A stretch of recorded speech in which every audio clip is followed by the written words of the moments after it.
Welcome! Today we're going to set up your Brother machine on a wireless network using the WPS button. This video will cover multiple models and operating systems. Even though your machine may not match the model on the screen, the overall process will be the same. Wi-Fi protected setup, better known as WPS, will enable your Brother machine to connect to your wireless router with the push of a button. Before we begin, you'll need to verify that your wireless router has a WPS button. The router's WPS button may be located on the top of the router, on the front, or back. The location will depend on your router's make and model. If your router does not have a WPS button, you'll need to use an alternate method for wireless setup. Click the link on the screen to see other ways to connect. To begin, confirm your Brother machine is powered on. Begin by pressing the wireless icon on the touchscreen. Select the WPS option.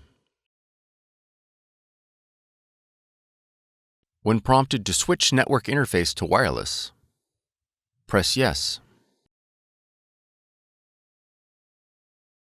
When the Start WPS screen appears, press OK. On your wireless router, press the WPS button.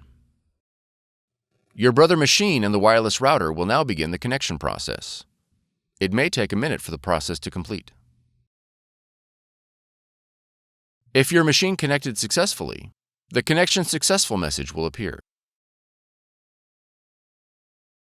If the connection fails, a confirmation page will print indicating a failed connection.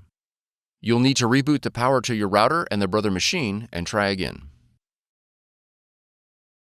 After the connection process is finished, you'll need to go to either the App Store or the Play Store and download the Brother Mobile Connect application in order to print and access other features of your machine from your mobile device. Press Add a Machine on the app and be sure to select Register your machine to select your model. You are ready to print and scan with Brother Mobile Connect. For more tutorials, FAQs, and videos, visit us at www.brother-usa.com. If you found this video helpful, be sure to subscribe. Thank you for choosing Brother.